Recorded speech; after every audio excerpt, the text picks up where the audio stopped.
Welcome to this number theory primer. In this lecture, we'll reprove the division with remainder theorem that we saw the last time, and let us recall it. So it said that if b and d are positive integers, then there exist unique integers q and r, such that b can be written as divisor into quotient plus remainder, and the remainder lies in this range. This is a very intuitively obvious theorem, but it requires a proof. And in this lecture, we'll give a sort of an alternate proof. It has a different philosophy, which I want to emphasize. And I encourage you to not ignore this alternate proof, even though we've already seen a proof. So here is a problem that is something that we are going to use. It is an enunciation of the well-ordering principle. So it says that if you have a non-empty set and some function on that set mapping into natural numbers, then there is some element of that set whose image under f is the smallest under all possible images of f. So S is not necessarily some subset of natural numbers. S is just some set which is non-empty. And all we are saying is that, if you just think about it, all it is saying is that the image of f has the smallest element, which is nothing but the well-ordering principle. So it is just immediate from the well-ordering principle, but still I want to isolate this statement. All right, so let's prove this once again, the division with remainder theorem. So here is how we do it. We start with the definition. So an element b comma d in n cross n is called or will be called good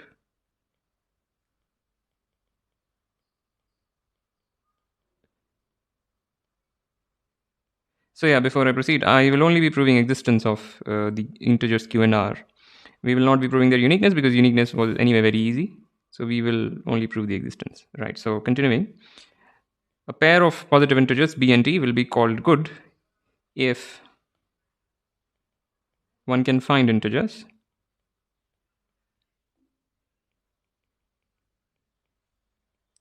q and r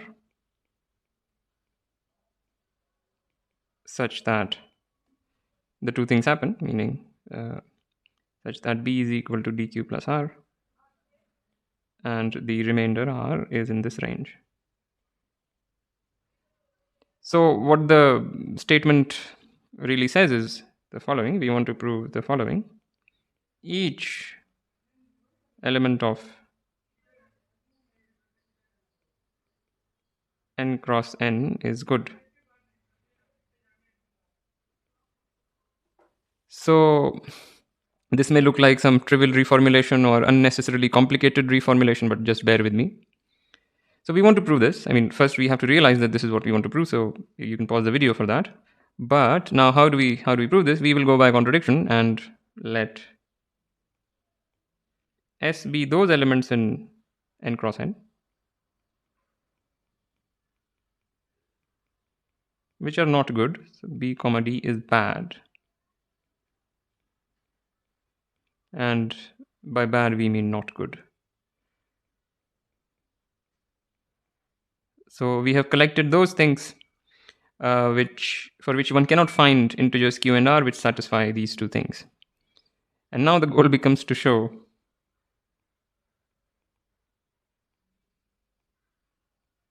that S is empty.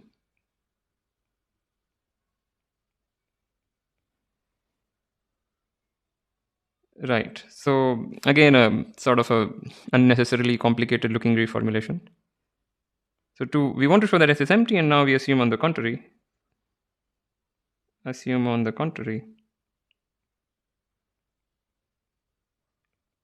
that S is non-empty. And here is the key point. We will define. Maybe I'll use orange. Define a function f from S to natural numbers as f of x comma y equals x plus y. So we collected all the bad things, and now what this f is doing is assigning a size to every bad thing. You can think of it as a measurement of size. X plus y is the size of the bad pair x comma y. So that is how one can think about it. And now we will use our star mark problem. We can find b comma d in S such that f of b comma d is not greater than f of x comma y for all x comma y in S. Right, we just use the star mark problem. We are not saying that there is only one such thing in S. There may be multiple such things, but there is at least one such thing where whose size under F, the whose size as we defined it is the smallest possible. So just pick the smallest sized bad thing. So with this, all this setup, there are three cases. Case 1. Case 1 is B is smaller than D. So in this case, what we have is we can write B is equal to D times 0 plus B. Clearly, this is just a triviality. So if you call this as Q and you call this as R, then we have shown that B is equal to dq plus R. B is equal to dq plus R. And by this assumption or hypothesis or whatever you want to call it, we also have 0 is at least R is at least D. In fact, R is at least 1 because B is a natural number. But anyway, this is true. So what this means is that B comma D is not bad. B comma D is good because we have exhibited Q and R with the desired properties. And this is a contradiction because B comma D was the smallest bad thing. So what we are saying is that this case cannot happen. All right. So we go to case 2. Case 2 is B is equal to D. So if this is the case, then what we do is we write B as D into 1 plus 0. Right, this is again a triviality, and this time, as in the previous one, we call this Q and this R, and we again see B is equal to dq plus R with this inequality trivially satisfied because R is 0.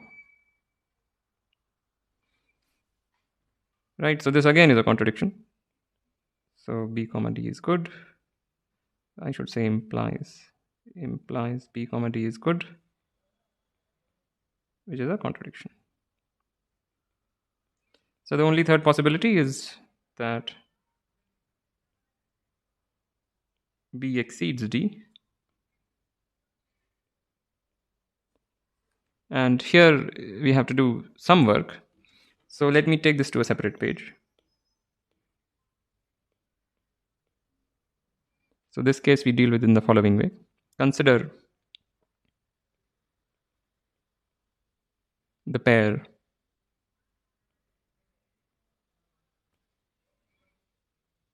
so this is of course an n cross n because B is greater than D. This is an n cross n. And what is its size?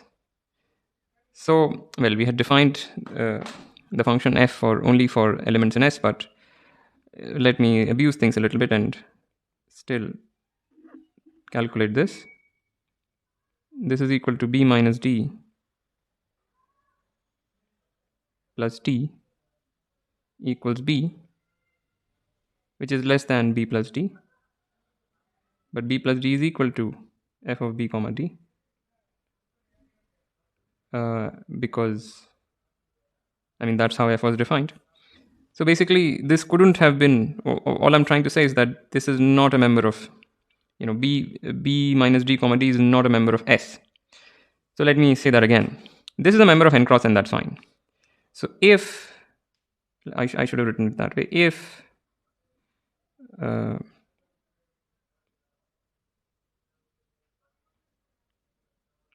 if this thing is also in S, meaning it is a bad thing, then it's legitimate to consider f of that thing because f was a function defined only on S. So then we would have that. And to summarize this, whatever we got here, what we really got is f of B minus T comma D is less than f of B comma D. But this cannot happen because This is the smallest possible value that you get when you feed an element of S to F. And if this were in S, then what this says is that there is something even smaller in size. And hence this would be a contradiction. Thus, the conclusion is this cannot be in S. This is not in S, and hence, which is same as saying that B minus D comma D is good. And if it is good, then we can find integers, thus there exist integers Q and R such that B minus D is dq plus R, and at the same time, R is in this range. All right, that's fine. But what does the first one imply? The first one implies that B is equal to D times Q plus 1 plus R, and the second one we will leave as it is. But now look at it. We have been able to write B as D times some integer plus some other integer, with the integer being in this range. And hence we imply that B comma D is good. And that is a contradiction, because B comma D was bad. So this may look like some complicated reasoning, but it is not. And it is the same intuitive thing that we have made formal. That's all. So the thing to take away from this is, you want to say some set is non-empty. Sorry, you want to show that some set is empty. You assume it is non-empty and assign sizes to things, or somehow, this was just one notion of size. You could use some other notion of size. This was the most natural one. And once you have assigned sizes to elements in S, you can pick one with smallest size. And once you have something with extremality, this is smallestness, this allows you to do arguments of the sort which involve well-ordering principle. I mean, you have something of smallest size, you somehow produce something of even smaller size, and that is a contradiction. That's how these proofs go. Yeah, I don't have anything extra to add to it. I just want you to appreciate this line of reasoning and understand that this is nothing very complicated going on. So that's important. It may look very complicated, but it is not. Alright, so with that, I want to end this lecture. As usual, like, comment, share, subscribe. I also have Patreon. The link is in the description below. Thank you for listening, and I'll see you next time.